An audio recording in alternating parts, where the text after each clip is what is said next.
Vamos a ver la teoría para terminar el TP1 y una parte de la teoría hasta donde alcancemos del TP2. ¿Estamos? Yo después les digo hasta dónde van a poder hacer del TP2.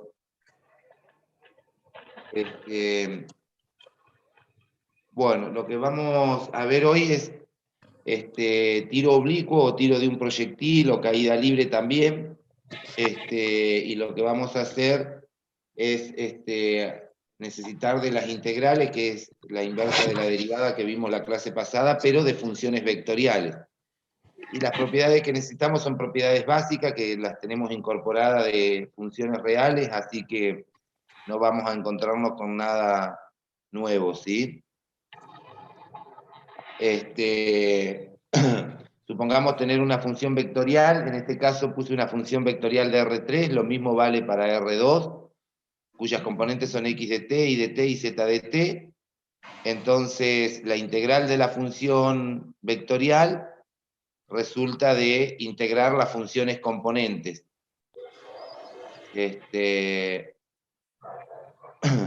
Siempre, obviamente, que cada una de las funciones componentes tenga función antiderivada, ¿no?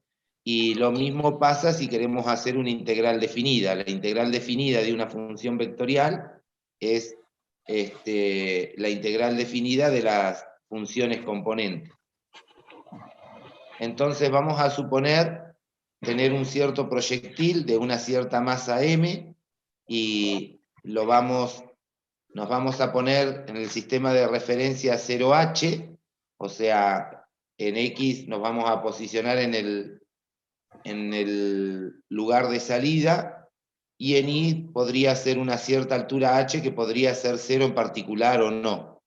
Y consideramos que ese proyectil es lanzado con una cierta velocidad inicial, que vamos a llamar velocidad inicial en X, las componentes, y velocidad inicial en Y.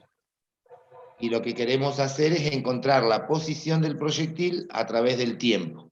O sea, la función vectorial o la función posición que me determina la posición a través del tiempo. Entonces, una vez que nosotros lanzamos el proyectil, la única fuerza que actúa sobre el proyectil es la fuerza de la gravedad. Entonces tenemos la aceleración de la gravedad, y de acuerdo a cómo tomamos el sistema de referencia, vamos a considerar que la gravedad es en sentido opuesto a nuestro sistema, y por eso le ponemos que la aceleración es en x0 porque no se encuentra acelerado, no hay fuerza, y en y le ponemos menos g porque estamos trabajando con el sistema de referencia con los y positivos hacia arriba y la gravedad hacia abajo. Entonces tenemos una aceleración que es opuesta al movimiento, y lo que va a producir es que el proyectil se vaya disminuyendo su velocidad en y. En algún momento la velocidad en y será 0, y a partir de ahí el proyectil empezará a caer, ¿sí? Acá, no está bien, no dije nada. Bueno, entonces, para obtener la función velocidad, la función vectorial, lo que hacemos es integrar la aceleración, y, como dijimos recién, integrar una función vectorial consiste en integrar las componentes. Si integramos la función constantemente 0, lo que nos queda en la primera componente es una constante que en este caso llamé K1, y si integramos menos g, me va a quedar menos g por t, estamos integrando respecto de t, más una cierta constante K sub 2.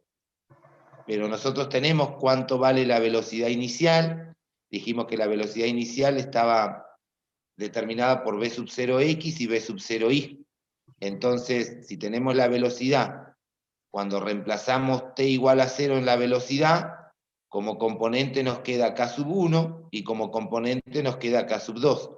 Por eso es que k sub 1 lo llamamos v sub 0x y k sub 2 v sub 0y, que resulta de reemplazar en la velocidad al instante t igual a 0 y decir que en ese instante igualarlo a la velocidad inicial que tenemos.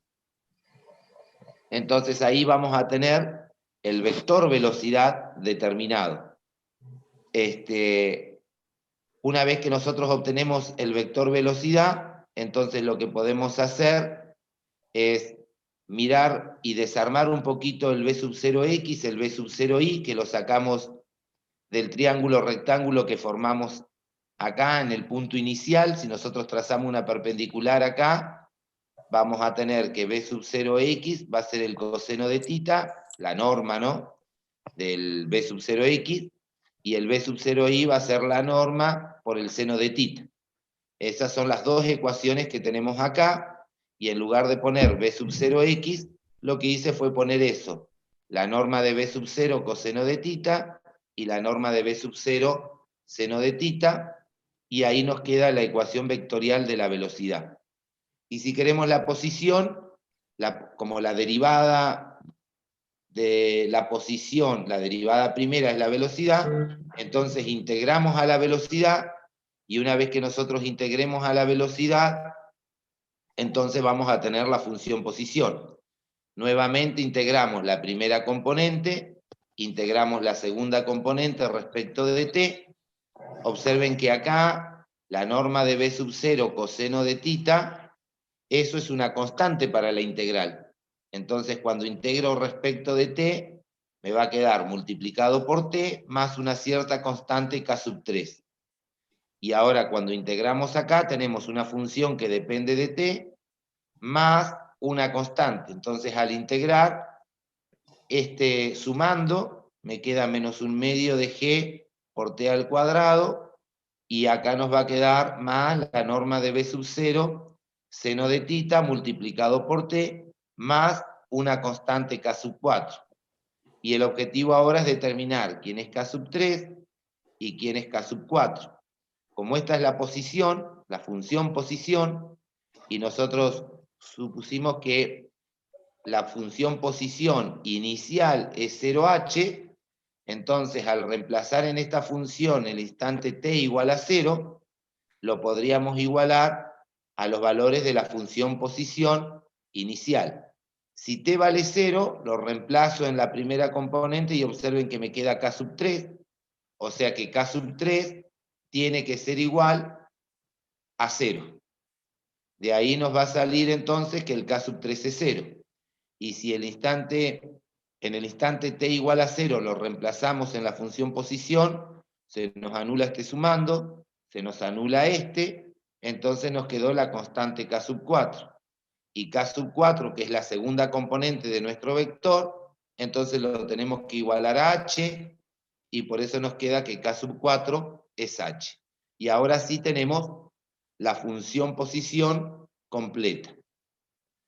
Entonces tenemos la aceleración, tenemos la velocidad y tenemos la posición para este movimiento. Entonces ahora con esas ecuaciones podemos analizar cualquier movimiento, teniendo en cuenta siempre las consideraciones que se consideraron al principio, ¿no? Que nuestra función posición va a ser esta, inicial, y nuestra velocidad inicial es esta, donde vuelvo a repetir el B sub 0x y el B sub 0y, que son las componentes en x de la velocidad inicial y la componente en y de la velocidad inicial, sacamos, armando en este triangulito rectángulo, que la componente en x de la velocidad es la norma de B sub 0, coseno de tita, y la componente en y es la norma de B sub 0, seno de tita. Bien, hasta ahí alguna dudita, vuelvo hacia atrás antes de avanzar, ¿no? Lo que quieran, vuelvo hacia atrás. No, por ahora no, profe.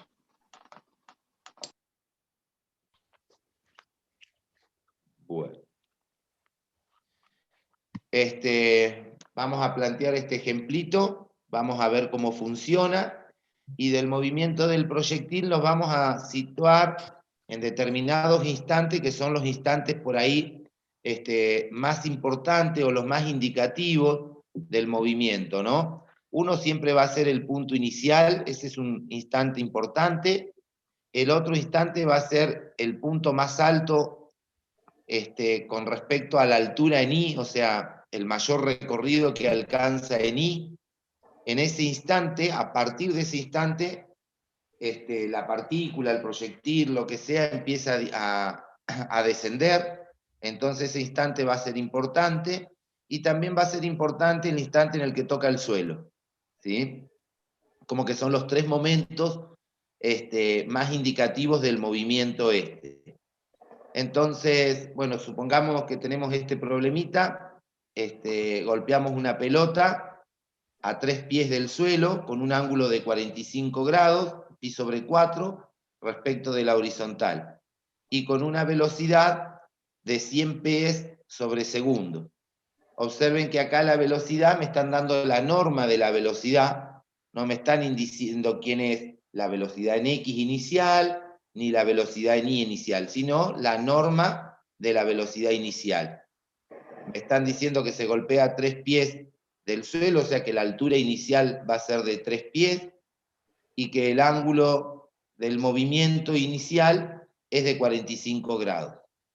Nos pide calcular la altura máxima que alcanzará la pelota, o sea que en el caso de mirar la trayectoria, lo que nos está pidiendo es este punto, la altura, en qué momento, o sea, cuál es el punto más alto, y para eso, veamos qué podemos hacer.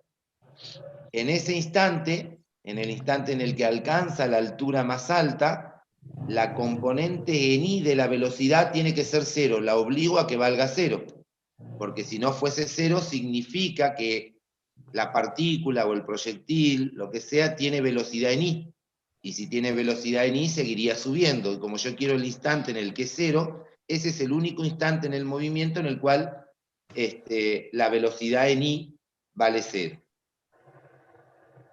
Entonces, al igualar la componente en Y de la velocidad 0, podemos despejar el tiempo. Observen que acá pasamos la norma de B sub 0 seno de tita hacia el otro término con un signo menos, y luego pasamos la gravedad dividiendo con un signo menos, entonces los menos se cancelan, y tengo el instante en el cual la partícula alcanzó su altura máxima, o alcanzó en realidad que la velocidad en Y sea 0, que es equivalente. Reemplacé los valores que me dieron y me da el tiempo en segundos. En general, nosotros tenemos la costumbre de trabajar con los números decimales estos. Yo lo que les sugiero es trabajar con el número irracional para no arrastrar tanto error, ¿sí? Porque si este número lo reemplazamos por este y hacemos muchas cuentitas, entonces el error se va propagando cada vez más. Les sugiero usar el número que les estoy marcando con el mouse, el número irracional, y a último momento sacar aproximadamente cuánto sería ese valor. Entonces tengo el instante en el que alcanza la altura máxima, y ahora sí, para ese instante puedo determinar la altura. Si tengo el tiempo, reemplazo en la función posición, en este caso, en la componente en Y, y me va a decir cuál es la altura en ese instante. Entonces la altura máxima, lo que hice fue -1/2, lo dejamos como está, el G lo puse como 32, bueno, acá no lo había aclarado porque está pensado en pie, ¿sí? En pie sobre segundo cuadrado, no está pensado en metros. Ustedes, si la van a usar la gravedad en metros, porque el problema le da las unidades en metros, podríamos usar directamente 10 para redondearlo, y no el 9,8, así no estamos trabajando con los decimales y nos es más cómodo. Y reemplacé el tiempo, en lugar de poner t al cuadrado, puse el tiempo que te había encontrado recién elevado al cuadrado, y acá me faltó un signo más, ¿no? Sí, acá va un signo más, la norma de B sub 0, que nos había dado 100, el seno del ángulo, multiplicado por el tiempo que encontramos recién, más la altura inicial, que habíamos dicho que la altura inicial, el problema nos decía que estaba a 3 pies del suelo. Entonces esto está pensado en segundos y en pies. Observen que no puse las unidades para no entorpecer el cálculo, pero sí al final pongo cuánto es la unidad, o cuál es la unidad que nosotros estamos utilizando. En este caso, bueno, hice las cuentitas, y la cuentita me da, bueno, 81,125 pies. Si nosotros reemplazamos en cada numerito la unidad correspondiente y vamos cancelando y demás, nos va a quedar que estos son 81,125 pies. ¿Sí? ¿Hasta ahí alguna duda? Vuelvo hacia atrás. Sí, profe, yo estaba pensando de dónde venía el 32, tipo, no está en El, el el, dato. el 32 es la gravedad. ¿Sí? Estamos considerando la gravedad. No te olvides que en lugar de poner 9,8 metros sobre segundo cuadrado, estoy poniendo 32 porque está pensado el ejercicio en pie y en segundo. Entonces el equivalente al 9,8 metros sobre segundos cuadrados es 32 pies sobre segundo cuadrado. Ah, ¿Se listo, entiende, gracias. Negri? Listo, O sea sí. que si queremos podríamos agregar acá, ¿no? Como referencia, que la gravedad la estamos considerando, aguántenme un cachito,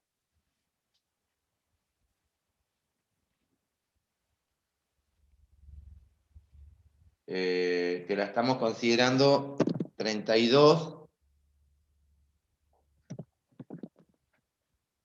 pies sobre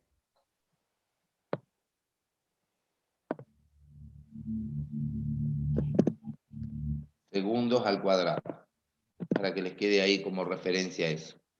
¿Alguna dudita de la resolución? Vuelvo hacia atrás sin problema. Profe, pedí altura máxima, ¿no? Nada más. En el inciso A pedía solo la altura máxima, Está, calcular la perfecto. altura máxima. Ah, listo, perfecto. ¿Alguna otra dudita? Bueno, y en el inciso B nos pide si pasará una red de 10 pies de altura que está situada a 300 pies del punto de lanzamiento.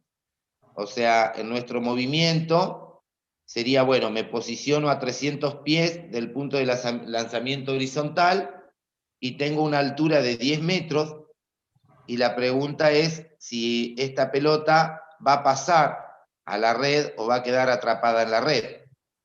Entonces, si nos paramos en la situación, no sé si hice el dibujito, no, no lo hice. Si nos paramos en la situación, lo que tenemos es que en ese instante estamos a 300 pies del punto de inicio del movimiento y a 300 pies del punto de inicio del movimiento horizontal tengo una altura de 10 pies. Entonces yo tendría que saber en ese instante cuál es la altura de la pelota para saber si la pelota está por encima de los 10 metros, a los 10 metros o por debajo de 10 metros de altura.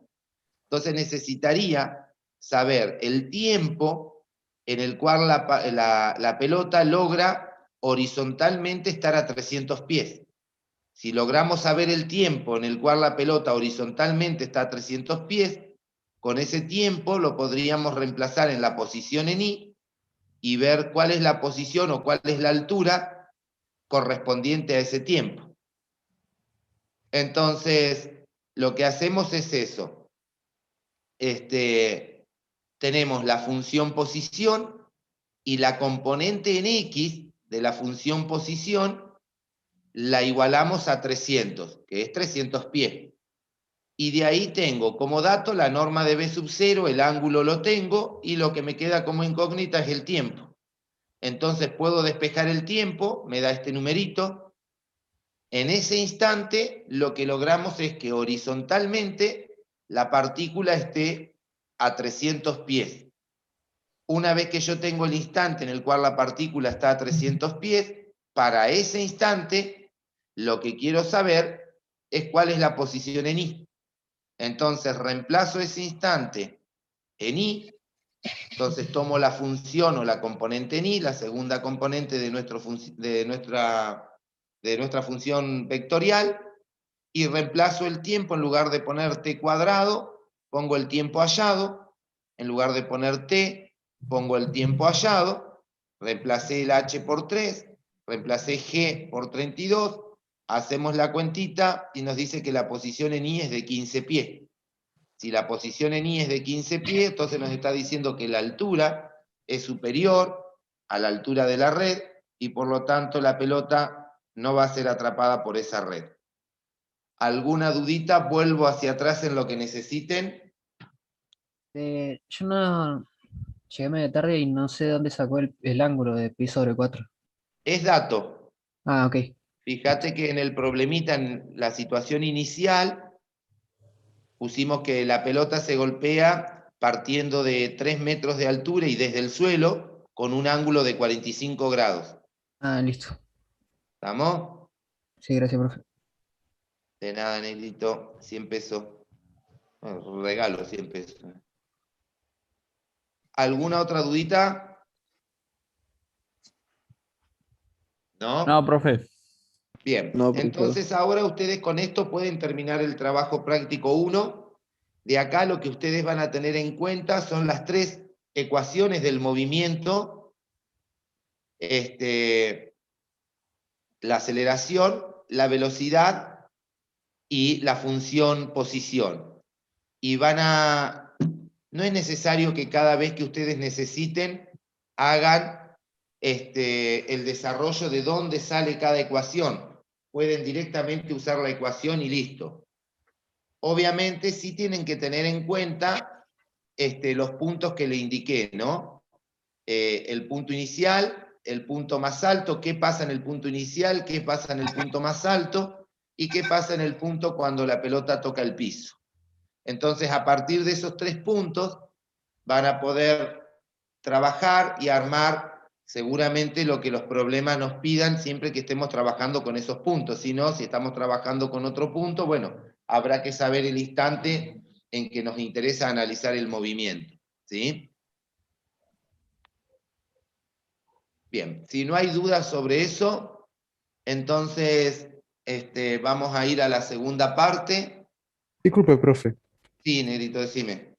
Quería preguntar con el tema de las funciones trigonométricas, ¿no? O sea, ¿se aplica siempre esa fórmula en específico, tipo coseno para X y seno para Y? Claro, en realidad lo saqué de acá yo, Ujú. ¿sí? O sea, yo tomé el punto de partida, miro, es como que pongo mi sistema de referencia acá, el eje horizontal y el eje vertical, y el ángulo tita, fíjate que nos dice que el ángulo tita es el ángulo con el semieje positivo, ¿sí? Respecto de la horizontal. Entonces, a partir de este ángulo que nosotros tenemos, podemos armar un triángulo rectángulo acá. A ver, no sé si no me va a dejar insertar.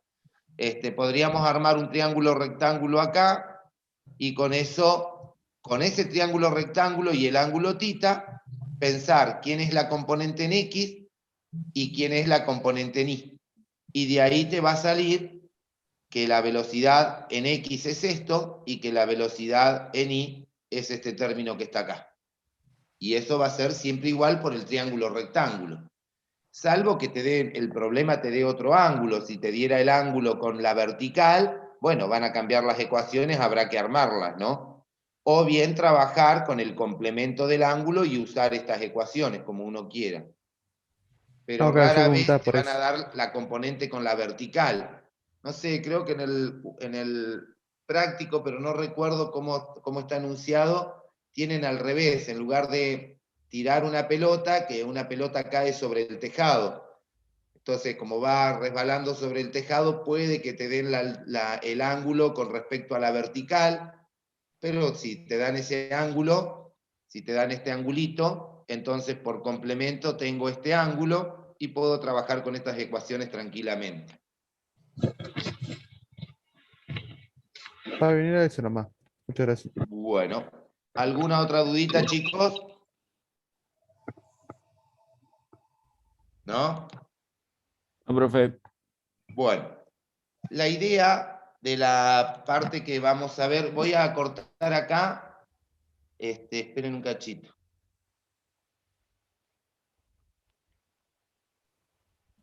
No, que les corté la grabación ahí para que les queden las clases separadas, si no las clases como que iban a quedar superpuestas.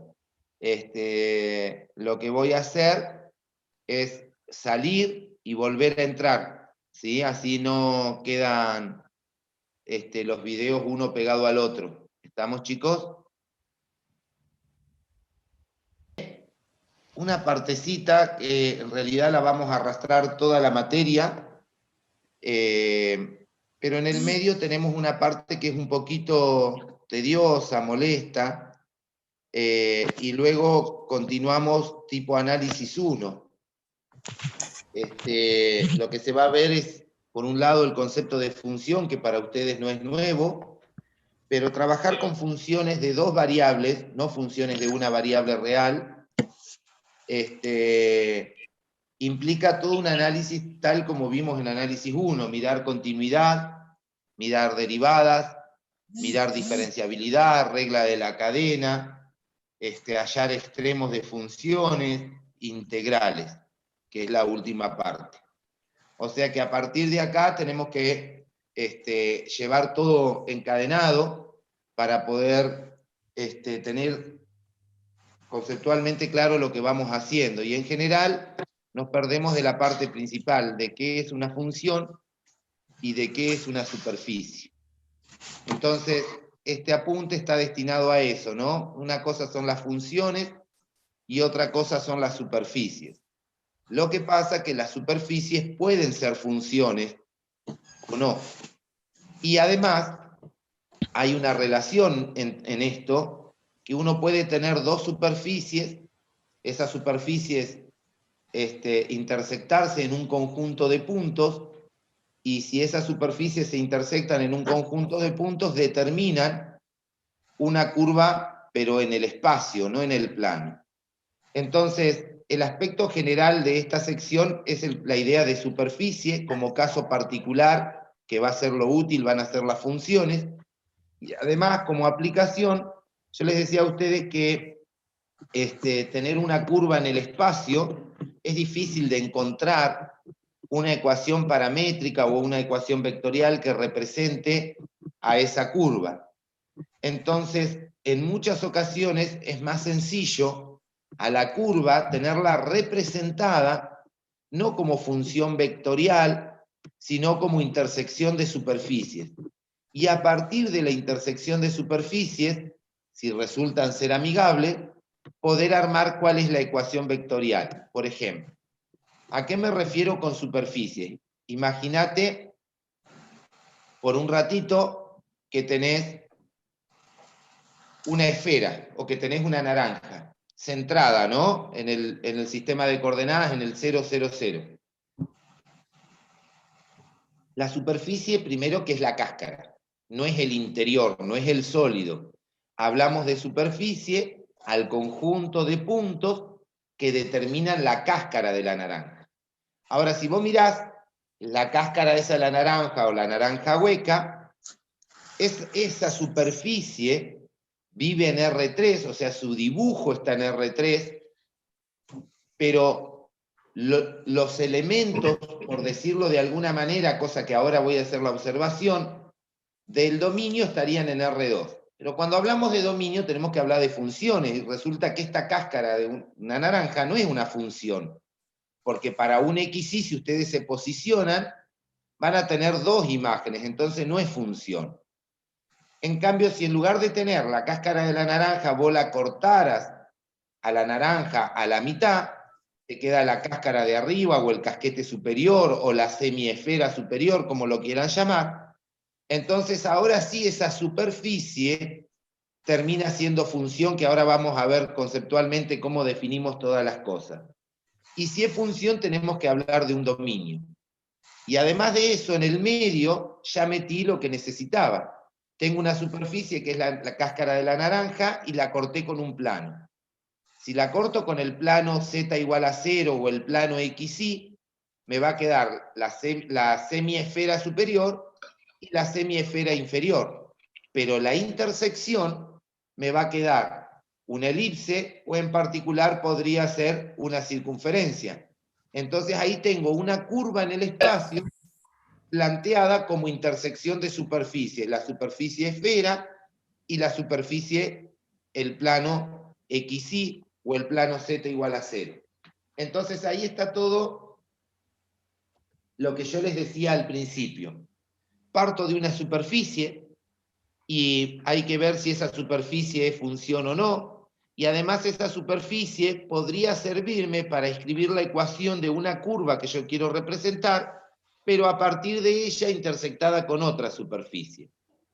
La superficie van a ser igual que en análisis 1, chicos. Vieron que ustedes estudiaron funciones al principio en análisis 1, y para esas funciones, ustedes lo que hicieron es las funciones básicas saberlas. O sea, aprendieron un conjunto de funciones que fueron básicas y después se les dio herramientas que le permitían analizar otro tipo de funciones. Entonces, si yo hoy te digo una función lineal, vos sabés cuál es la pendiente, cuál es la ordenada, aprendiste a graficarla. Si te digo una función cuadrática, lo mismo, aprendiste a calcular las raíces, el término cuadrático, el lineal, el independiente, o una cúbica, o una función valor absoluto, una función irracional. Son funciones básicas. Bueno, con superficies va a pasar lo mismo. Es como que vamos a hablar de superficies, pero vamos a hablar de algunas superficies que son básicas, que son las cuádricas que ustedes vieron en álgebra. Y si no las vieron, las van a ver enseguida en álgebra. Hay superficies que son las básicas, como la esfera, el elipsoide, un hiperboloide de una hoja, de 2 hojas. Entonces van a tener una tablita con las ecuaciones que representan a esa superficie. Y entonces de esa manera van a poder trabajar con las superficies más comunes, un cilindro, un cono, un semicono, un paraboloide o un cilindro circular o un cilindro parabólico o un cilindro hiperbólico, lo que sea.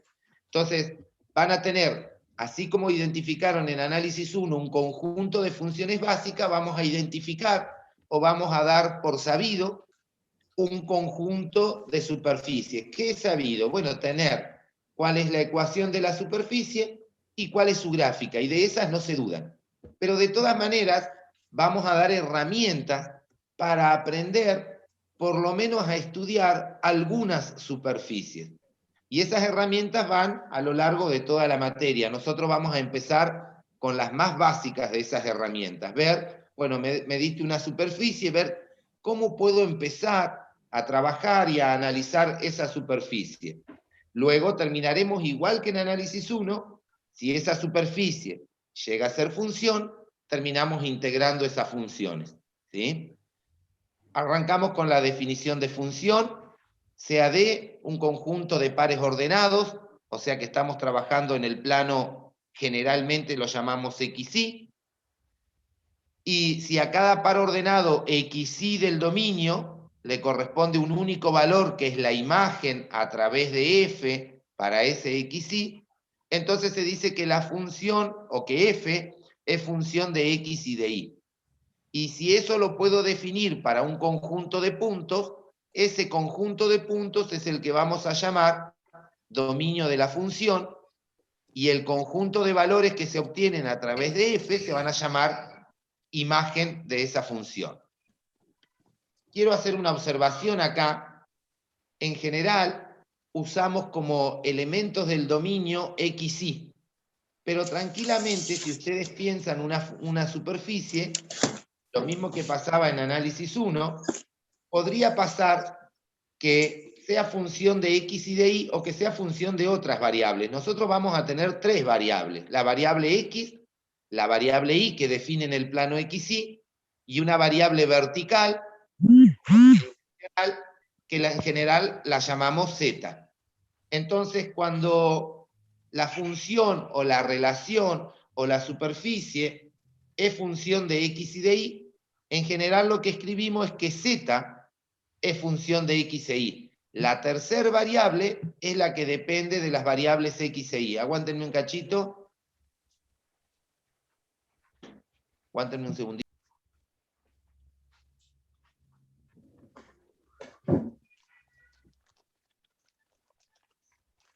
Bueno, ¿hasta ahí hay alguna duda de lo que hablé? Vuelvo hacia atrás porque hablé mucho y no mostré mucho dibujo ni nada de eso. ¿Hay alguna duda que se les ocurra, que no se entienda nada? Yo vuelvo hacia atrás, trato de aclarar.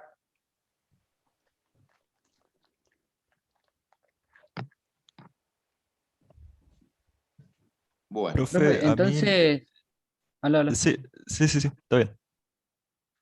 Entonces la imagen O sea, ahí en la definición dice que el conjunto D es el dominio, entonces D se referiría a Z, al eje No, el Z dominio es el conjunto de pares ordenados XY, ah, ¿sí? Z serían igual a la imagen del XY, o sea que los valores de Z son los que van a constituir la imagen, no el dominio. sí, sí. ¿Está? Profe, a mí no me quedó algo claro. ¿Una Dale. superficie podría o no ser función entonces? Claro, volvemos al ejemplo más básico, ya vamos a ir viendo, ¿no? Si yo, como te decía, miro una naranja, o sea, la cáscara de la naranja, que ahora vamos a ver si tengo algún dibujito acá.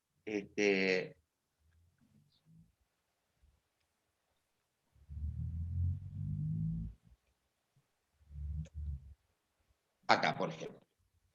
Acá, por ejemplo, si yo miro, y esto considero la cáscara de la naranja, yo acá tengo el eje de las X, el eje de las Y y el eje Z. Entonces, para un XY del plano, me paro en un XY del plano, ¿no?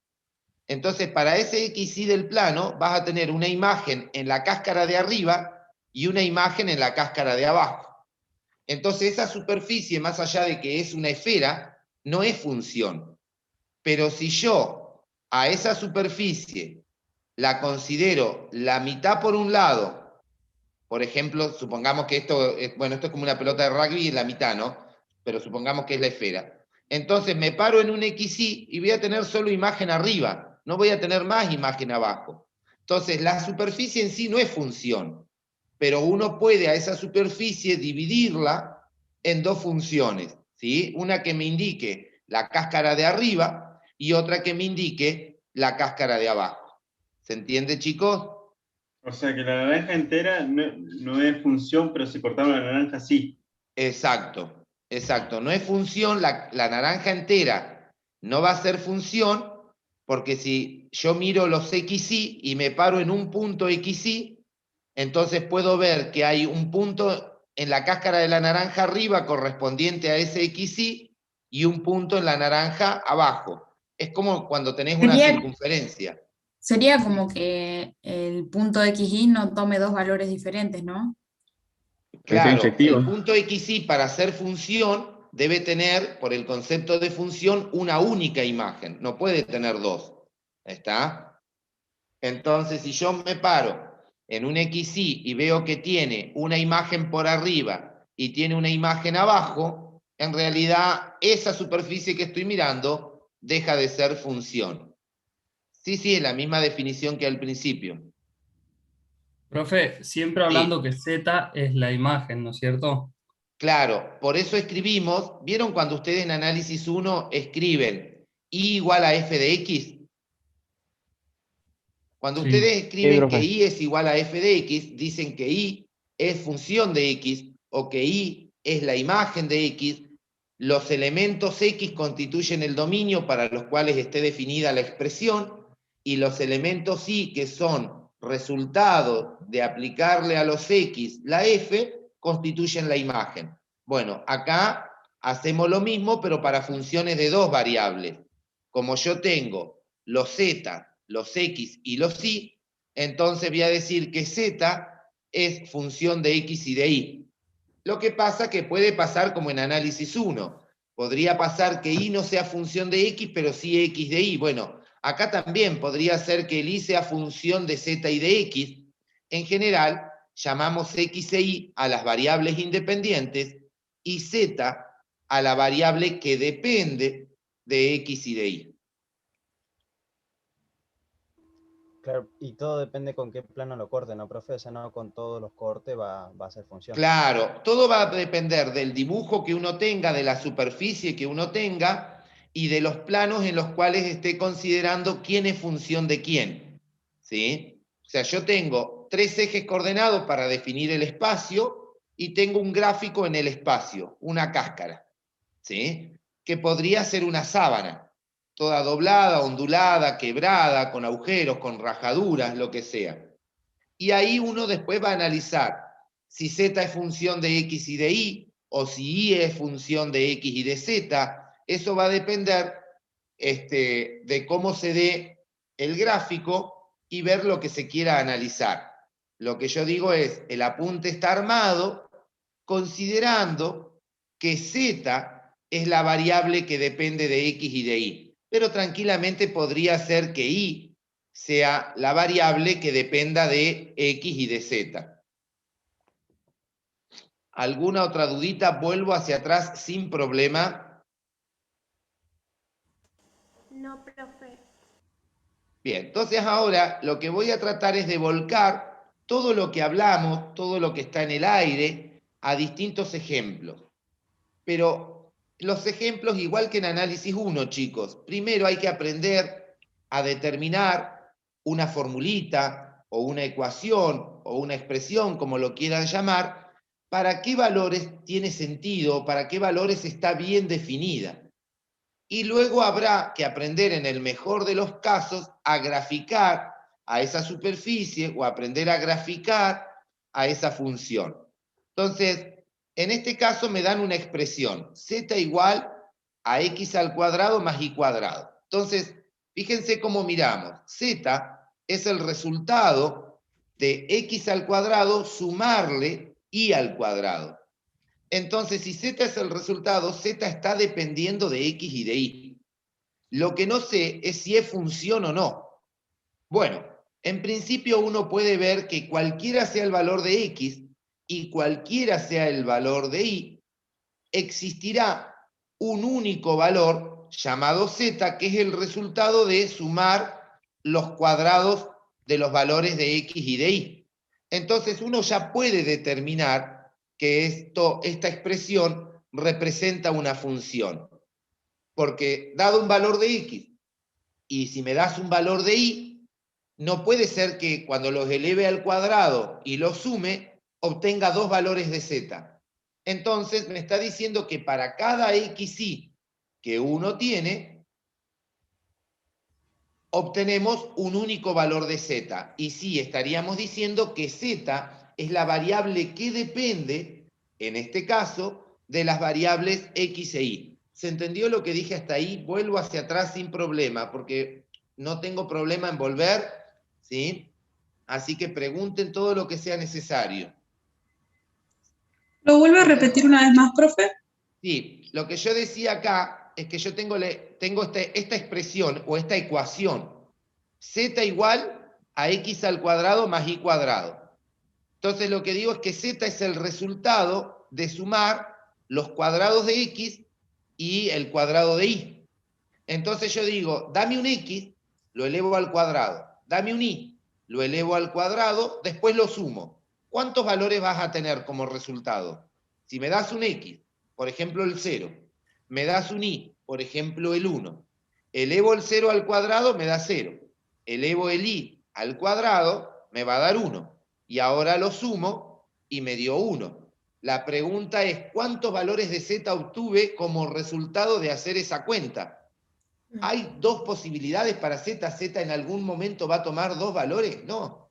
Z depende del valor de x, depende del valor de y, y además, para cada valor de x que se me ocurra y para cada valor de y que se me ocurra, obtengo un único valor de z. ¿Se entendió lo que dije? Entonces, esta expresión representa que z es función de x y de y, o que z depende de x y de y, o que z es la variable dependiente, x e y son las variables independientes. Y determinar el dominio, porque se me habla de dominios porque estoy pensando en una función, determinar el dominio implica determinar esta formulita para qué valores de x y para qué valores de y tiene sentido.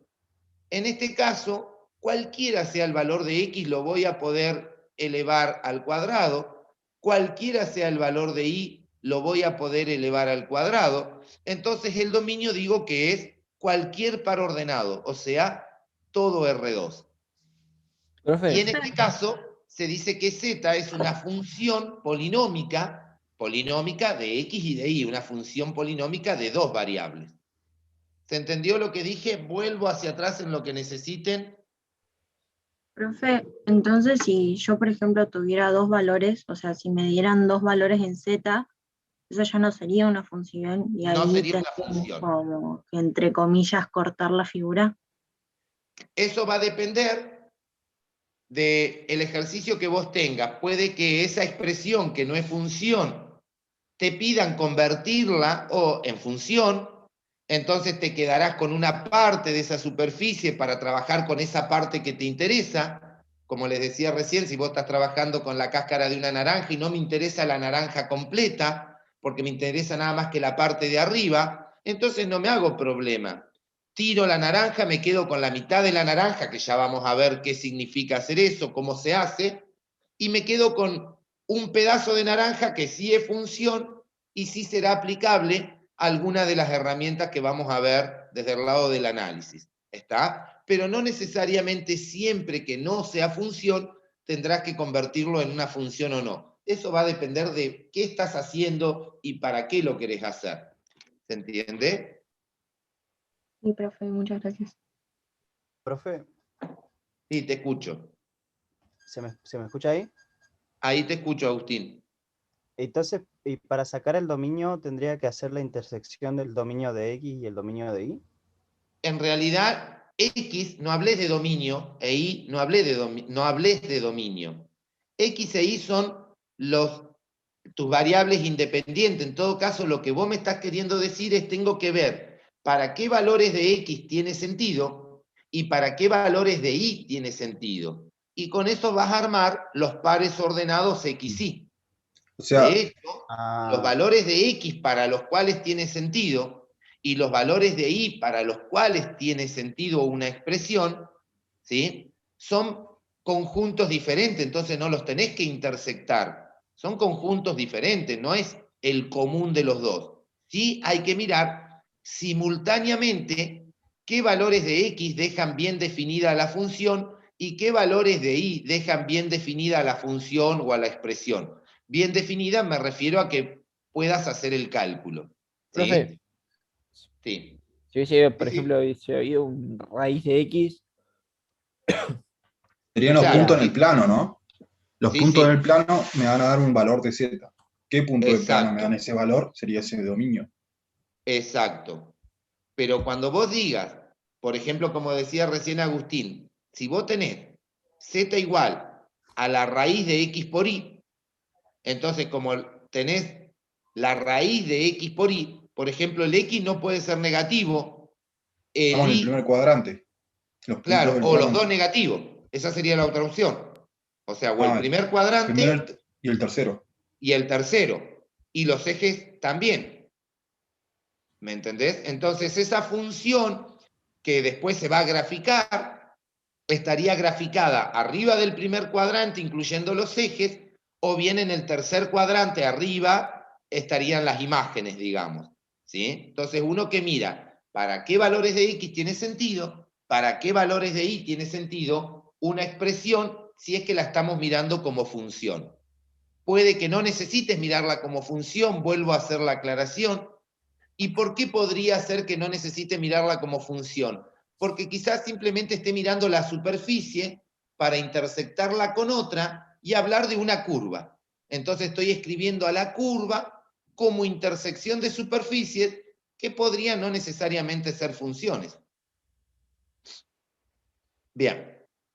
En este caso tengo el z definido de esta manera. Z es igual a la raíz de 3x cuadrado más y cuadrado menos 9. Entonces la pregunta es, ¿qué valores de X y de Y satisfacen o verifican que todo lo que está dentro de la raíz, como es una raíz de índice par, sea o bien cero o bien positivo? Entonces planteé eso. El radicando, que es lo que está en el interior de la raíz, sea o bien mayor a cero o bien igual a cero. Entonces de ahí puedo despejar los XY. Si yo de ahí despejo, pasé el 9 hacia el otro lado, fíjense que me quedó esta expresión. Y esta expresión, si paso el 9 dividiendo, me está quedando una elipse. Entonces me dice que son los XY tales que verifican esta inecuación. Dibujé la elipse pero como me dice mayor o igual, el igual implica que la elipse hay que considerarla, que es lo que tenemos acá, la elipse está dibujada, y como me dice mayor, tomé la parte de afuera. ¿Y cómo sé si tomar la parte de afuera o la parte de adentro? Reemplazar un punto, por ejemplo el 0, 0. Si reemplazo 0 en X y reemplazo 0 en Y, el elevarlos al cuadrado, multiplicarlo por 3 y sumarlo, no hace que sea mayor que 9. Entonces ese punto no puede ser solución de esta inecuación. Eso me está diciendo que no van a ser los puntos interiores de la elipse, sino que van a ser los puntos exteriores. Por ejemplo, que yo tome este puntito que marco con el mouse, que es 0 de X, 4 de Y. Si reemplazás 0 en X y 4 de Y, me quedó 16. 16 es mayor a 9. Por lo tanto, ese punto tiene que ser parte de la solución de esta inecuación y me está diciendo que los puntos exteriores van a ser soluciones. Entonces considero el borde de la elipse y todo lo que está por afuera de la elipse, que va a ser el dominio de esta función. ¿Se entendió lo que hicimos? Vuelvo hacia atrás si es necesario. Profe, ¿podría explicar de nuevo porque no entendí? No se te escucha nada. Escucho que alguien está hablando muy bajito allá atrás, pero nada. Que lo repita, profe, porque no lo entendió. Bien, lo que decía es, yo tengo z definido como la raíz cuadrada de una expresión. Pero para que esa expresión tenga sentido, como es una raíz cuadrada, tengo que exigir que lo que está dentro del radicando, exigirle que sea positivo. Entonces hice eso. Todo lo que está dentro de la raíz, que se llama radicando, que el radicando sea positivo. Y una vez que planteé que el radicando sea positivo, me las tengo que ingeniar porque es una inecuación, pero donde interviene el X y el Y. Entonces tengo que llevar esa inecuación de alguna manera a algo que yo conozca para poder identificar cuáles son los puntos, los valores de X y cuáles son los valores de Y que verifican esta inecuación de dos variables. Entonces esta inecuación de dos variables lo único que hice es pasé el 9 hacia el otro miembro, sumando, y me quedó esta expresión. Y esta expresión nosotros sabemos que es la expresión de una elipse. ¿Sí? Entonces me está hablando de los XY que verifican algo que tiene que ver con una elipse. Si yo el 9 lo paso dividiendo en X, me va a quedar raíz de 3, el radio, y en Y me va a quedar 3. Entonces me quedó una elipse que es de radio en X raíz de 3 y en Y 3. Dibujé la elipse. Y ahora digo, ¿cuáles son los XY que verifican tales que si yo los reemplazo acá en esta inecuación, me dé mayor o igual que 9? Esos XY, ¿cómo hago para determinarlos? Puedo tomar puntos de prueba. Entonces yo les decía, por ejemplo, ¿qué pasa si tomo el 0, 0 para ver si cumple con esta desigualdad o no? Al reemplazar 0 en X y al reemplazar 0 en Y y hacer la cuenta, me va a quedar 0 en este miembro de la igualdad que estoy marcando con el mouse. ¿Y 0 es mayor que 9? No. Entonces el 0, 0 no es solución de esa inecuación. En cambio, si tomara este punto que es 0 de X, 4 de Y, al reemplazarlo en la inecuación me queda 16. Me pregunto si 16 es mayor que 9 y 16 es mayor que 9. Entonces me está indicando que son los puntos de la elipse por la igualdad, por el signo igual. Y el signo mayor tienen que ser los puntos exteriores a la elipse. Entonces el dominio dibujado me quedaría esto, la elipse y los puntos de afuera de la elipse. En forma teórica queda escrito de esta manera que tengo acá. ¿Ahora quedó claro o hay alguna duda? Sí, profe, ahora sí entendí, gracias. Perfecto. Bien.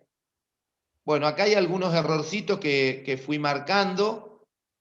A ver, miro el chat. Si z toma dos valores, no es función. O sea, si para un X, para un Y, hay dos valores de z, dejaría de ser función. Bien.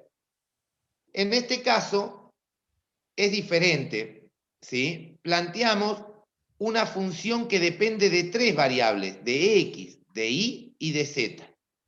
Entonces, en realidad ni sé si es función. Miro el chat, aguanten.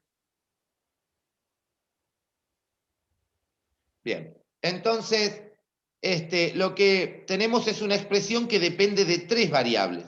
Si depende de 3 variables, entonces en caso de ser función, el dominio, que acá está mal anotado, acá está el D arriba, está mal expresado, el dominio es un subconjunto de R3.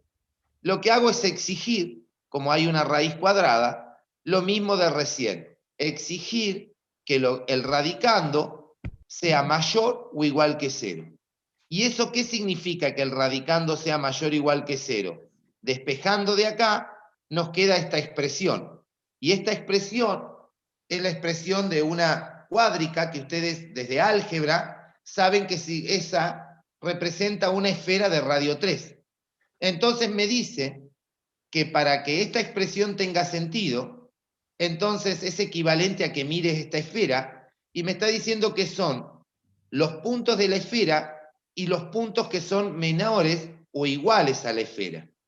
Entonces me está indicando que eso es la esfera como cáscara y además también los puntos interiores.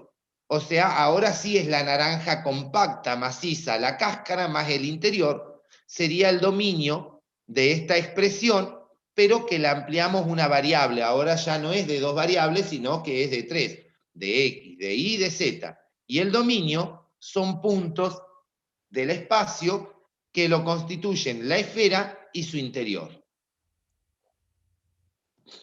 Bueno. Profe, Sí. ¿por qué cuando despejó, o sea, que estaba todo que tenía que ser mayor a 0, cuando pasó al 9, tiene que ser menor a 9? Y porque el 9 o pasa menos x cuadrado, menos y cuadrado, menos z cuadrado hacia el otro miembro, y me dice que 9 tiene que ser mayor que la suma de los cuadrados. Entonces lo escribí de esa manera. La suma de los cuadrados es menor que 9. ¿Estamos? Gracias, no me había dado cuenta de eso. Bien. Profe, ¿Alguna otra dudita de esto? ¿podemos dar un ejemplo?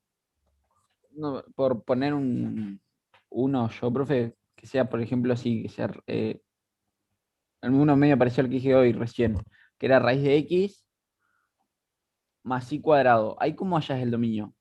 Y le exijo que x más y cuadrado sea positivo, y de ahí despejo y me va a quedar que o va a ser la parábola y el interior, o la parábola y el exterior. Lo que podría hacer es abrir un archivito de Word y ahí mostrarles lo que vos me estás diciendo si querés. No hay ninguno, estoy mirando, ¿eh? No, no hay ninguno. Y entonces ahí mostrarles eso, digamos.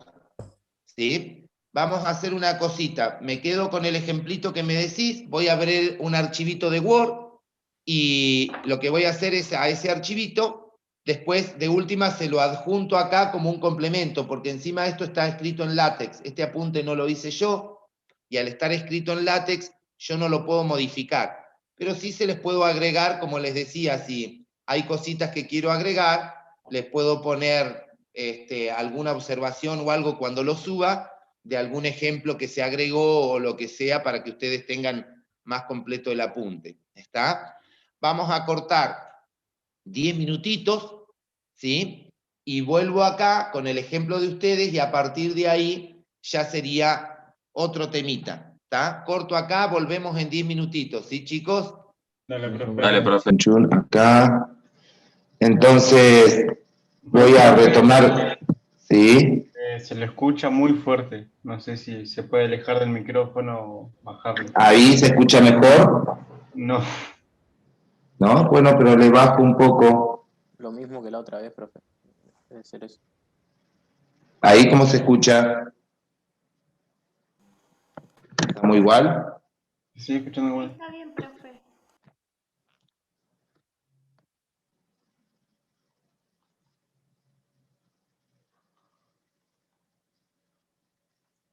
Bueno, les decía, iba a retomar el ejemplito que me estaban...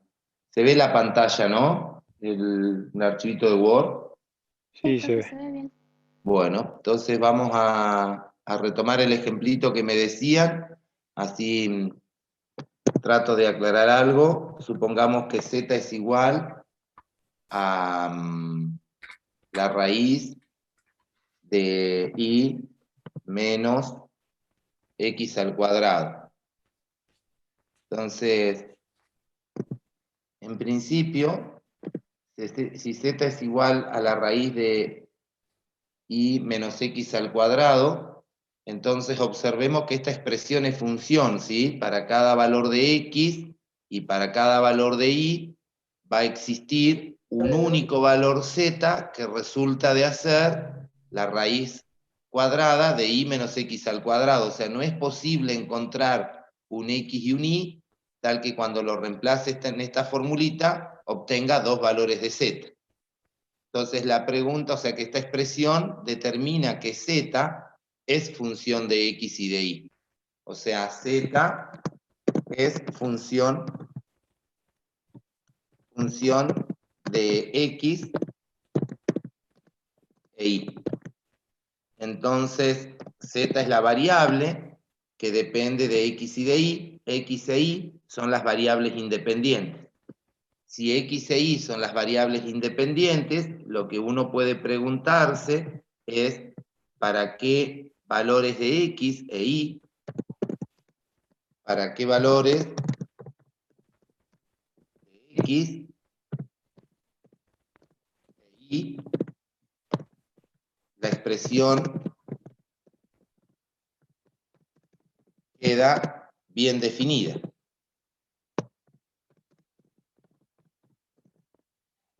Entonces lo que está buscando es sacar el dominio de esta función. Entonces lo que nosotros tenemos que hacer es, como tenemos una raíz cuadrada, tenemos que exigir que y menos x al cuadrado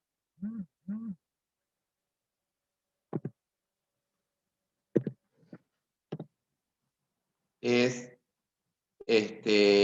mayor o igual a 0. Pero si exigimos eso, eso sería equivalente a pedir que el y sea mayor o igual que x al cuadrado. Entonces, lo que estamos diciendo es que tenemos que encontrar todos los pares ordenados, o sea que podríamos definir el dominio de la siguiente manera. El dominio para esta función f, si la llamamos f, sería el conjunto de los xy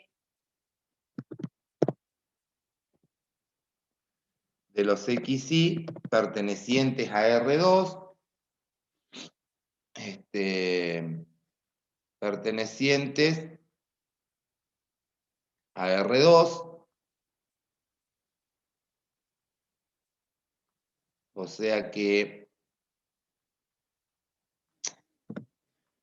perteneciente, no, Disculpe, profe, mientras le pregunto, sí, decime. ¿por qué en el enunciado es x al cuadrado más y al cuadrado y abajo es y menos x al cuadrado? Ahí te contesto. Tal que verifiquen que el y sea mayor o igual que x al cuadrado. Copiar. ¿Cómo me decís, negrito?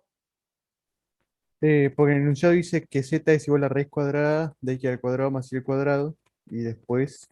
No, eh, ese no, yo estoy mirando acá, Ah, claro, no, yo Lo pensaba otro, que... agarré una hojita de Word y estoy escribiendo anotaciones nada más. ¿Sí? Yo estoy acá trabajando a partir de acá. Ah, ¿Sí?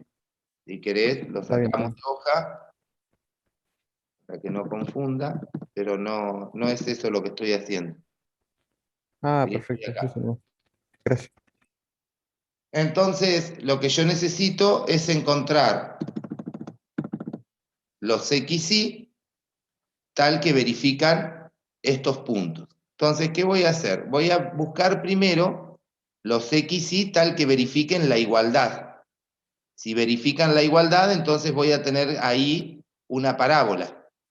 y luego voy a tener que ver cuáles verifican la desigualdad, el mayor. Entonces necesito sí o sí graficar la parábola, la voy a graficar así casera, no voy a ir a un graficador, ¿sí? Entonces, grafiquemos en principio la parábola y después vemos qué hacemos con la desigualdad. Entonces, como tengo el signo igual, supongamos... esta no me va a dejar. Ni ahí. No me va a dejar, ¿no? No tiene nada para hacer algo de forma de parábola. Los arcos son de esta manera. Capaz que esta. Pero son... no quiero ir a graficar. Profe, Sí. me parece donde dice formas usadas recientemente, abajo del cuadro de texto hay una linita que tiene todas curvas. Esa me parece que lo deja graficar como rectas por partes y puede hacer una curva, si no me equivoco. Ahí en formas. Arriba del todo, donde dice formas usadas recientemente, la que está abajo del cuadro de texto. Dos Esta más curvita. esa me parece que lo va A que lo ver si me deja graficar. tirar. Sí, me Eso deja está. tirar un aproximado, ¿no? Entonces tiro la parábola y esos puntos de la parábola son los que verifican que y es lo mismo que x al cuadrado. Gracias, negrito. Son los mismos que y es lo mismo que x al cuadrado. Y ahora necesito los mayores, que y sea mayor. Entonces, ¿qué hago? Tomo un punto de prueba. Suponete que tome este punto de prueba.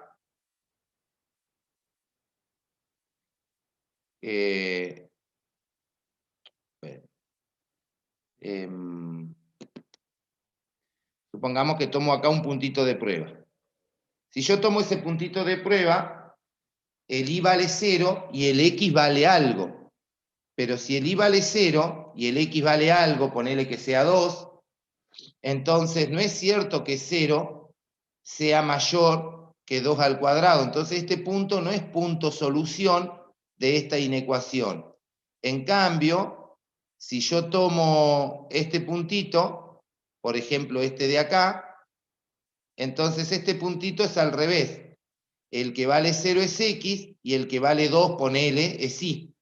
Entonces al reemplazarlo, 2 es mayor que 0 al cuadrado, por lo tanto los puntos que verifican son los puntos interiores de la parábola. Entonces el dominio de la función serían los puntos de la parábola y además todos los puntos que son interiores a la parábola. Entonces el dominio, si yo lo dibujara en forma muy bruta, sería lo que nos quedó acá. Y ahí tendrías el dominio de esa función. Son los puntos de la parábola y, por decirlo de alguna manera, los puntos que resultan interiores a la parábola. ¿Quedó claro para la... no me acuerdo quién me había preguntado? ¿Quedó claro o Sí, hay profe. alguna duda? No, Vuelvo no. hacia atrás.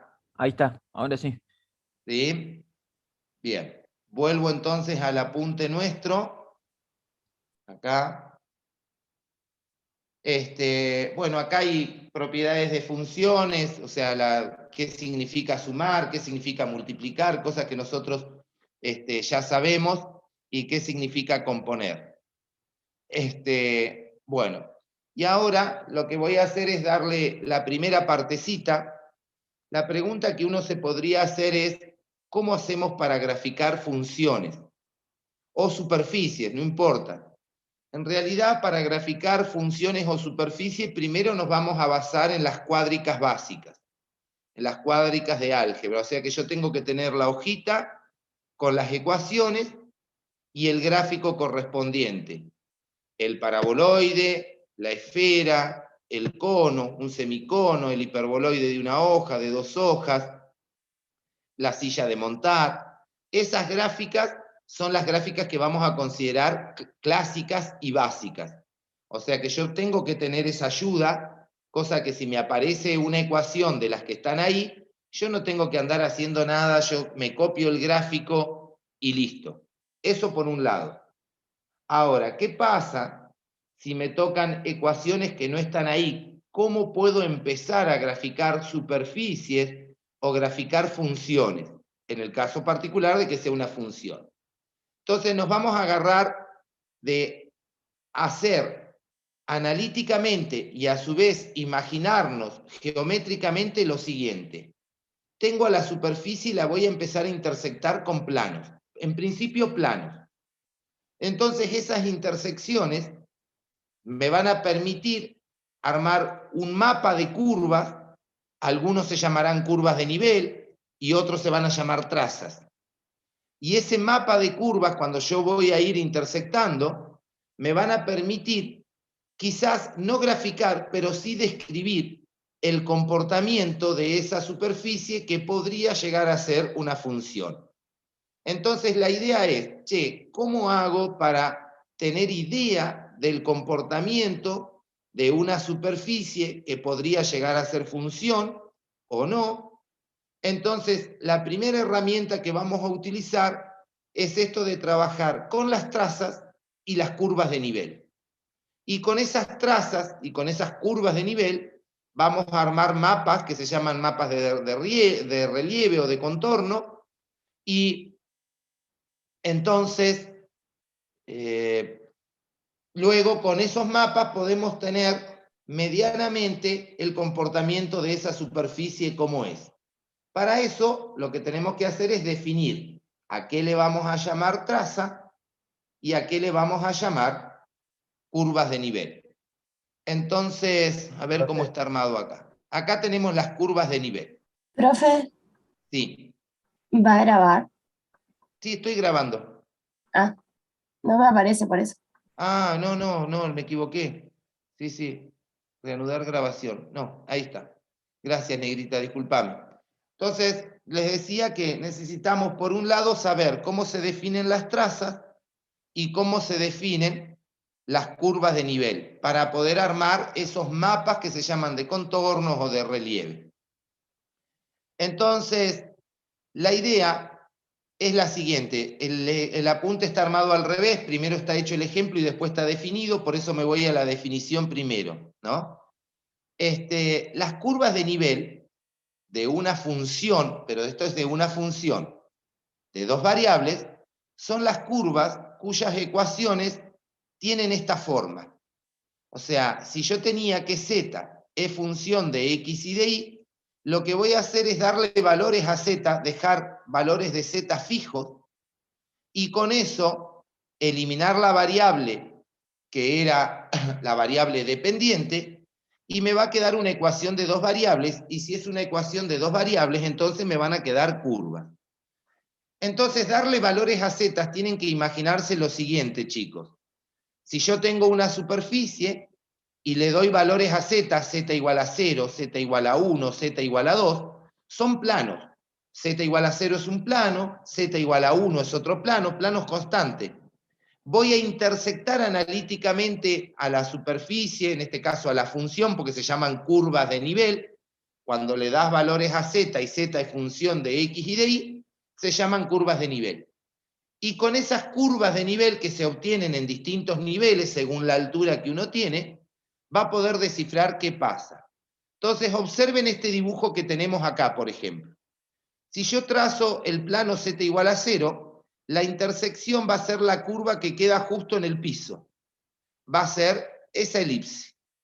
Ahora, si yo trazo el plano z igual a 1, voy a cortar al elipsoide o al semielipsoide con un plano constante y me va a quedar también una elipse en un plano superior al del z igual a 0, pero una elipse que es más chiquita en ambos radios que la primera.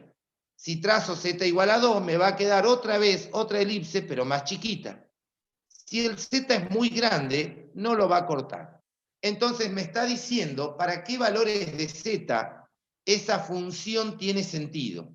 Y me está diciendo que me van quedando elipses de radio mayor hasta elipses de radio menor, y si yo las graficara esas elipses, entonces voy a poder tener el mapa de relieve o de las curvas de nivel, y eso me está diciendo, de alguna manera me está dando una descripción de qué está pasando con esa función o con esa superficie. Acá los dibujos están muy chiquitos, lo más probable es que yo arme dibujos más grandes. Si yo tuviese un cono, un semicono, el semicono inferior, y corto con z igual a 0, entonces me va a quedar un puntito. Si corto con z igual a 1, el plano z igual a 1 acá arriba, no hay intersección. Si corto con z igual a menos 1, me va a quedar en ese plano una circunferencia. Si el z es menos 2, también me queda una circunferencia, pero de radio mayor. A medida que bajo los niveles de z, me van quedando circunferencias de radio cada vez mayor. Y eso es lo que me va a permitir, de alguna manera, entender el comportamiento de la superficie. Entonces veamos un ejemplo. Yo tengo en este ejercicio, tengo z igual a la raíz de esta expresión.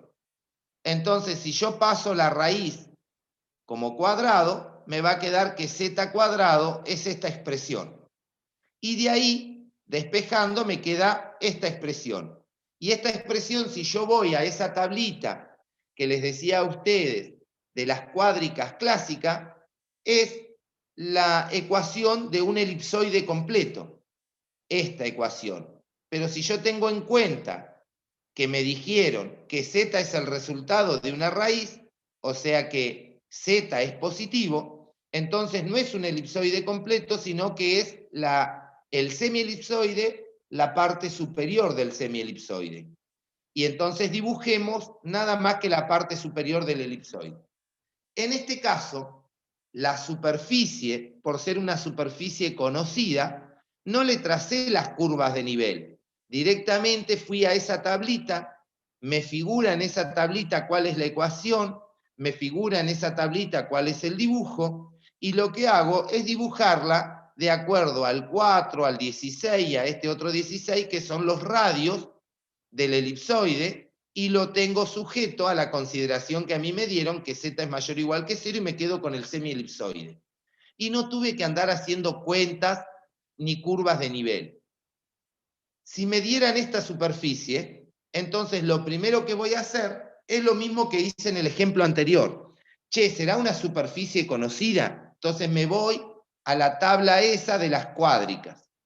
Observen que este menos lo podría pasar hacia el otro miembro y esta raíz elevar al cuadrado a ambos miembros y la ecuación va a ser esta. Y esa, en la tablita figura esa ecuación. Y me dice que es la ecuación de un cono. Claro, es la ecuación de un cono, pero a nosotros en este ejemplo nos dieron despejado z, o sea que z es el resultado de una raíz cuadrada, pero tenemos un signo menos delante, o sea que me está diciendo que z es negativo. Entonces es la ecuación del cono respetando que z es negativo y me quedaría simplemente el semicono. Con esa idea tampoco tuve que hacer las curvas de nivel ni mirar nada. Simplemente me basé con esto de cuáles son las gráficas más clásicas. Ahora, si en lugar de eso me tocara otra superficie, entonces voy a tener que hacer el análisis de las curvas de nivel. ¿Qué vamos a hacer nosotros? Nosotros lo que vamos a hacer es tomar una superficie conocida, vamos a trabajar con las curvas de nivel. ¿Por qué? Para poder visualizar en forma gráfica y estar seguro de lo que estamos haciendo. Luego vamos a transferir ese razonamiento a una superficie desconocida donde realmente vamos a tener que confiar en las cuentas y que esas cuentas nos den un esquema gráfico y nos den una idea de cómo sería la superficie. En principio voy a poner una superficie que sea conocida, ¿sí? Nos pide trabajar con las superficies del ejercicio anterior. Entonces tomo el primer ejemplo del ejercicio anterior, con z mayor o igual a 0. Recuerden que habíamos hablado que eso, por la gráfica que nosotros conocíamos y teníamos la tabla de gráficas conocidas, era un semielipsoide. Si yo no lo conociera, lo que hago es, le empiezo a dar valores a z.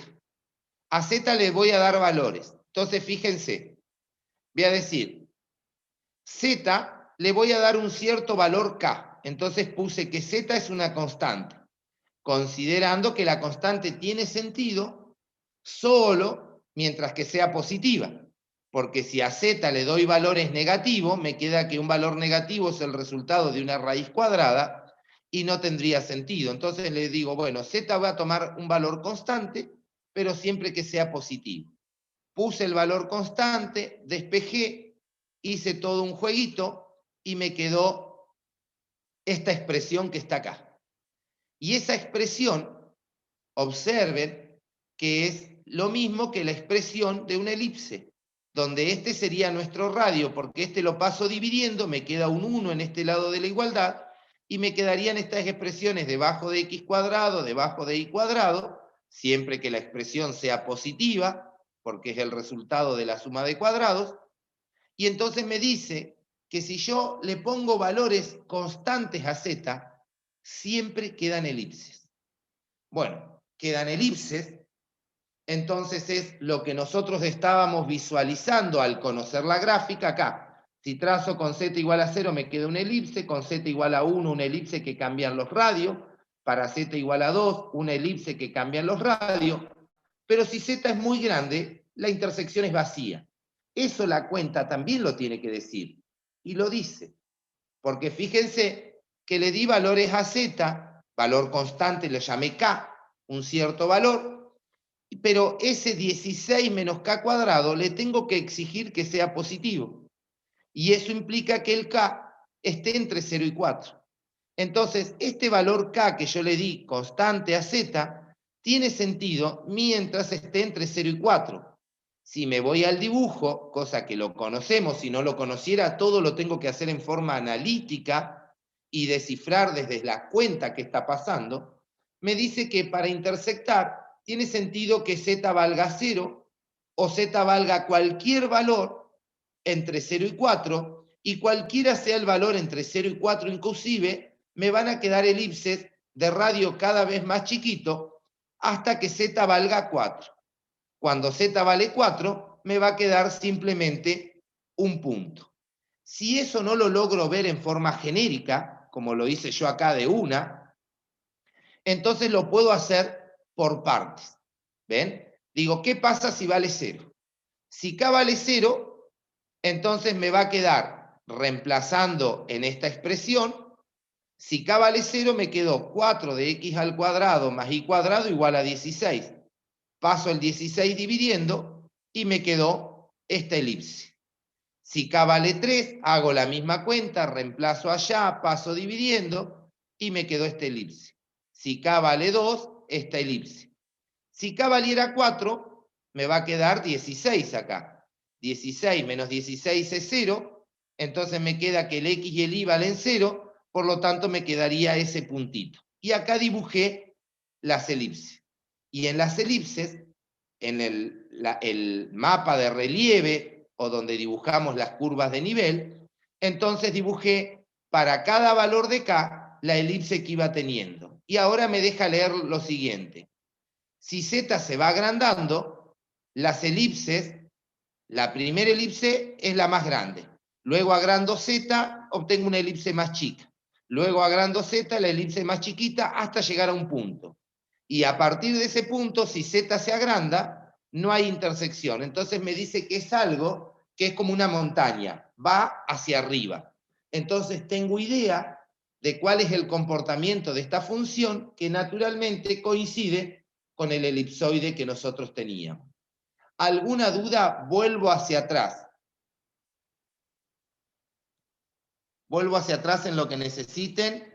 Profe, en el ejemplo del elipsoide, acá hacia arriba del todo, ¿no? De los primeros, vio que decía que era z mayor a 0, y el radio de z, o sea, como Las lo máximo que puede tomar z, lo máximo que puede tomar z no sería también 4. Claro, por eso acá pusimos eso. Fíjate que acá abajo le obligamos, dijimos que íbamos a poner una constante en lugar de z. Ah, ahí está. Sí, y a perdón. esa constante hicimos una deducción donde me dice que solo tiene sentido cuando la constante está entre 0 y 4. Gracias, no me escucho. Profe, Sí. cambiar z por k ¿Por algo, profe? O...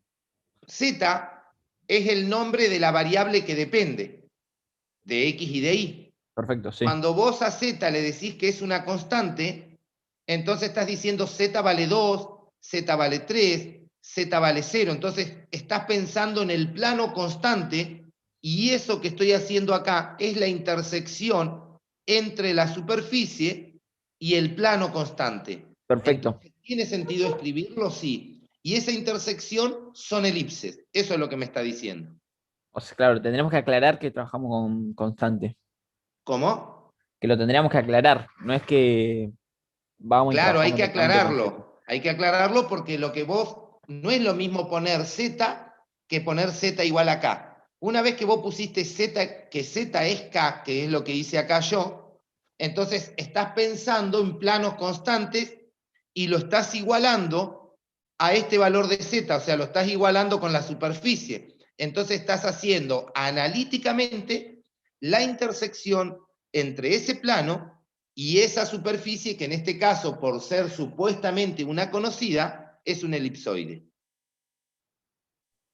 Perfecto. ¿Alguna duda? Vuelvo hacia atrás. Profe, una consulta. Mi gráfico de relieve es el gráfico que quedó abajo. Este. Eh, No se escucha, Negri. No te escuché, ¿eh? Creo que se le cayó el internet, profe. No escucho nada. ¿Me escucha, profe?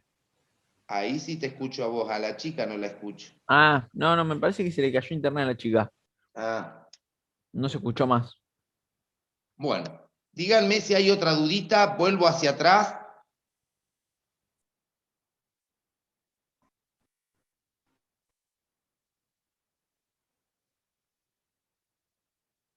Bueno, si no hay dudas, entonces ahora voy a agarrar el otro ejemplo, el del semicono, y voy a trabajar otra vez con la misma idea. Después no la tenemos que arreglar solo, con cuentas. Entonces voy a agarrar el semicono y le voy a trazar las curvas de nivel. Primero, recordar la definición de curvas de nivel. ¿Qué son curvas de nivel? En principio, las curvas de nivel se hablan solo para funciones. Bueno, esta ecuación dijimos que era una función. ¿Y en qué consisten las curvas de nivel? En darle valores a la variable que es dependiente, siempre que esos valores tengan sentido, que eso significa trabajar con planos constantes y significa hallar la intersección entre la superficie que me dieron, que en este caso es una función, y esos planos constantes. Entonces, si nosotros hiciéramos de cuenta que no sabemos nada, cosa que sí sabemos porque es una superficie conocida, vemos que teníamos un semicono y que si intersectamos con planos paralelos al XY, tiene sentido que esos planos estén por debajo del plano XY y no por encima. Esa es una observación. Segunda observación, vemos que si intersectamos con un plano me queda un punto y a medida que voy bajando van quedando circunferencias cada vez más grandes. Entonces todo eso lo quiero en cuenta, porque yo tengo que ser capaz de no ver el gráfico y arreglármelas con cuentas y con esas cuentas armar el mapa de relieve o de curvas de nivel. Entonces, ¿qué hago? Acá tengo la ecuación del semicono. Yo sé que Z tiene que ser negativo. Entonces voy a considerar un número K negativo y le voy a dar valores a Z negativos. ¿Qué estoy diciendo con eso? Que si le estás dando valores a Z negativos, estás considerando planos constantes o planos paralelos al XY, pero por debajo del plano XY. Eso estamos diciendo. Entonces, le di a Z valores constantes. Acá quedó. ¿Sí? Despejando, ¿no? Y acá tengo, ¿qué me queda? ¿Qué es esto? Considerando que el K es negativo. Si observamos, estas no son más que ecuaciones de circunferencia. Dependiendo de K, será el radio de la circunferencia, y siempre tiene sentido que el K sea negativo por lo que estábamos hablando. Salvo que el K sea cero. Si el K es cero, me queda el punto. Entonces ahí me está diciendo todo ya. Las curvas de nivel son circunferencias por debajo del plano XY excepto cuando K vale 0, que me queda un solo punto. Si eso no me doy cuenta al leerlo acá, completo acá, le doy valores hasta que empiece a leerlo como corresponde. Si K vale 0, me quedó x cuadrado más y cuadrado, reemplazando ahí el 0, igual a 0. Y eso es un solo punto. Si K vale 1, entonces ¿qué me quedó? Acá un 1 y me quedó x cuadrado más y cuadrado igual a 1. Entonces, ¿qué me está quedando? Una circunferencia de centro 0, 0 y de radio 1. En realidad no puede ser 1 porque dijimos que el K es negativo. Entonces es K igual a menos 1 el que va acá. K igual a menos 1. Para K igual a menos 3 pasa lo mismo. Reemplazo y me quedó el K igual a menos 3. Entonces al reemplazarlo me queda una circunferencia de centro 0, 0 y de radio 3. Si dibujo, acá empiezan a quedar las circunferencias. El punto, una circunferencia de un radio, una circunferencia de radio mayor, una circunferencia de radio mayor. Entonces, ¿qué me está diciendo? En la medida que el nivel de Z baja, voy obteniendo circunferencias cada vez más grandes. Entonces es algo puntudo o algo anguloso hacia arriba por la forma que tiene. Termina en un punto y después siempre tengo circunferencias cada vez más grandes en la medida que el nivel Z va descendiendo. Bien, hasta ahí voy a dar hoy. Díganme si hay alguna duda y vuelvo hacia atrás en lo que necesiten.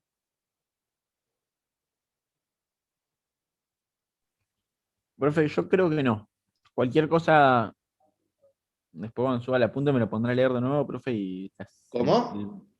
Que por ahora no, profe, pero si me surge alguna duda, yo después me pongo a leer el apunte y lo consulto el miércoles. Sí, igual el miércoles, fíjense que dejé un ejemplo para retomar y a partir de ahí perfecto. continuar. ¿Sí? Entonces, si surgen dudas, los prácticos van a hablar de curvas de nivel, van a hablar de trazas. Nosotros lo único que vimos son curvas de nivel. Las trazas, el apunte las define, es algo muy parecido a lo que estamos haciendo. ¿Sí? Así que aquellos que quieran avanzar pueden avanzar tranquilamente. ¿Estamos? Y si no, simplemente se quedan hasta curvas de nivel, que lo voy a retomar la clase que viene, y lo termino con el tema de las trazas. Y ahí se terminaría la teoría del práctico 2. ¿Va a subir este PDF después, profe, cuando se levante Petco? Primero voy a buscar, acá ya anoté todo, porque creo que este PDF, vieron que hay errores marcados acá con rojo y eso, creo que yo ya lo había arreglado este PDF, si no lo subo con los errores y en la medida que puedo voy corrigiendo, digamos, porque los errores están marcados. ¿Estamos, chicos? Profe. Sí. Yo diría, profe, que no solo con los errores por si nos confundimos o algo. No te escucho, Lucho. Que no solo con los errores porque ya que después nos confundimos o algo. No, pero está marcado clarito acá, porque es K igual a 1, están marcados, digamos, no va a haber problemas, ¿sí? Ve, acá agregué una raíz cuadrada. Yo si me da ¿hasta ahora... qué punto se puede hacer? Todo lo que diga curvas de nivel. Porque si te basás en la teoría, si te basás en el apunte, lees lo que es traza, que es muy parecido a lo que hicimos, muy parecido, y podés trabajar con las trazas tranquilamente. Bueno, listo, chicos, los dejo en la práctica entonces, ¿sí? Profe. Nos vemos el miércoles 8:30. Chau, chau. Bueno, profe, nos vemos. Gracias. Profe. ¿Sí? ¿La práctica por dónde la tenemos? ¿Por mí? Tienen que entrar a Pedco. El problema es que está caída Pedco. ¿Alguien tiene el link? Entonces, espérame un segundito. Por lo menos les doy la dirección de alguna de las... A ver, espérenme un cachito.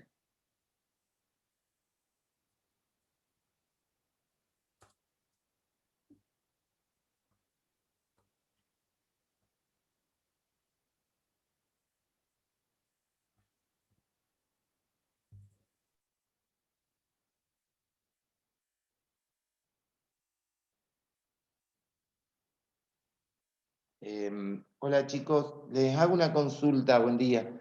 Si Petco está caída, necesitaría un link para ponerle a los chicos acá en el chat antes de cerrar la teoría, antes de irme de la clase, para que se puedan comunicar por lo menos con algún link y después ustedes arreglan si van a trabajar en forma conjunta o independiente, porque eso no sé cómo lo arreglaron.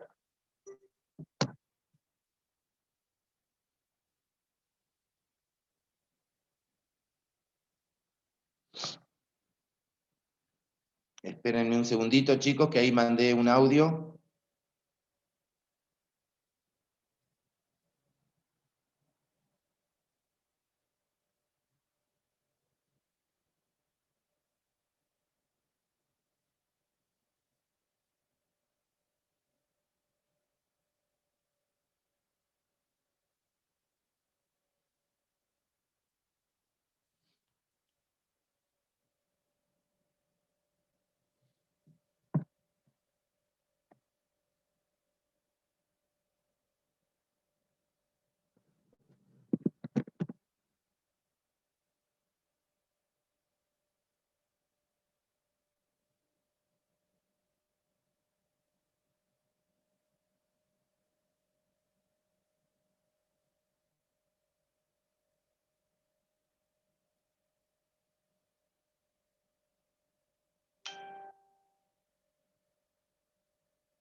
Ahí les envié, chicos, por chat una dirección que me mandaron al grupo de los profes.